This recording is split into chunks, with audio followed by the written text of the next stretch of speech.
the dripping tap. I bet you every plumber in Australia's got one. Just like every landscaper hasn't finished building their garden. I get it. But how often would you walk past that? Would you put up with it for a week, a month, a couple of months, probably a year, and just do the handles tighter and tighter every time trying to get rid of that drip? Well, every time you're going tighter, you're actually squashing the little washer that needs to cut it off. And it'll be in no time at all, it'll start to run like this and start to cost you real money and waste a lot of water. Well, the good news is it's relatively easy to fix and you don't need to call the plumber. Now, in a modern sink like this or a basin like this, there's a very good chance that underneath you've got isolation switches where you can turn the water off individually. In an older place, you have to find the mains and turn it off there. If you want to cover both bases, do both.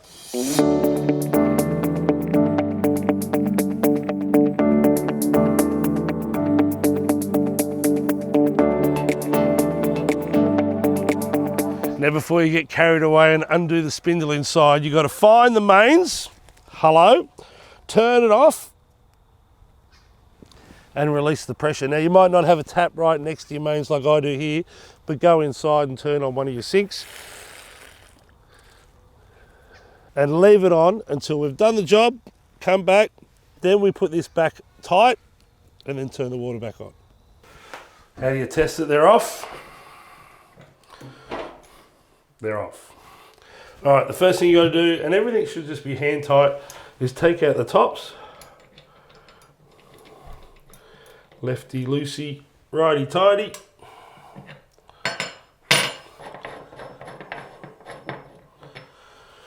You can see that one's got a bit of build up of gunge around it, which means that that might have been the cause of my leak.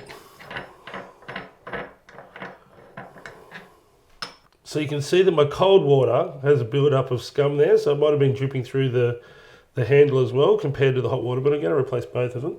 First thing I need is a shifter, and I'm going to loosen this nut here.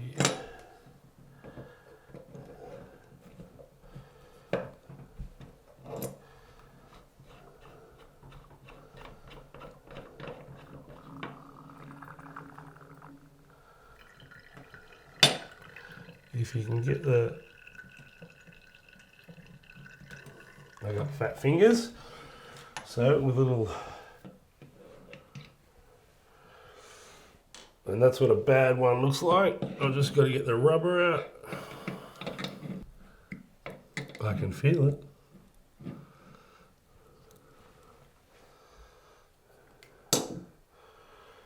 And that should look more like this. So that's worn out, flat. It's not a flat surface. I can see that it's sort of wobbly and being done up too tight. This one's nice and plump. So you could drop that back in there and you've probably stopped the problem. But you're still going to have tap fittings that are hard to turn on and off. What you need to do now is come back to the spindle and wind it all the way in until it comes apart. And there's two rubber washers here. Now you can get them off with a little flathead screwdriver.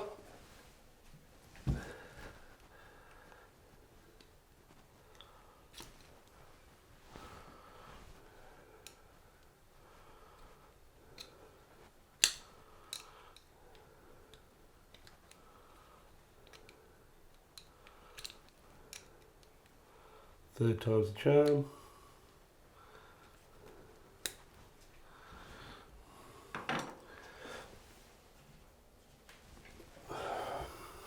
We're going to put two new ones on.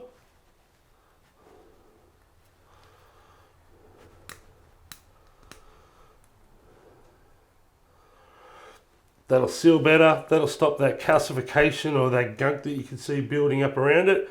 But to make it really smooth and go the extra mile, just buy a little bit of lubricant that's perfect for plumbers' fittings. It'll cost you about $10, it'll last you a lifetime because you use next to nothing.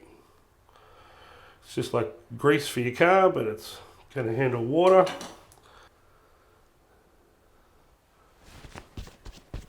That's why I wear check shirts.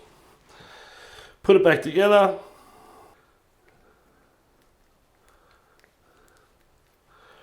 And straight away I can feel just in my hand that that's a lot smoother because of the grease. Now before you put it all back together, if you can get one of these little tools, you can buy them on their own for about $10. You buy them in a kit with all your washers and what you need to replace for about $65. And you go in and all it does is just clean up the thread. So it means that you're going to have good connectivity between what you're putting inside that. And if we have a look and I run my finger around it, it's just got rid of a little bit of gunk, which means when I do it back out and we put our fitting internally, it'll be a nice tight fit, no drips. I'll put my washer in, find that center.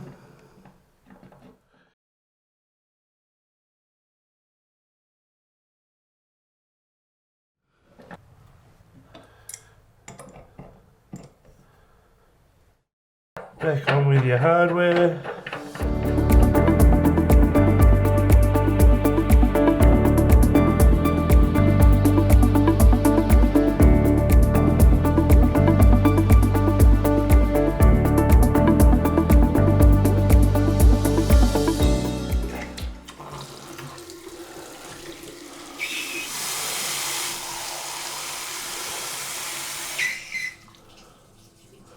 Wait for it.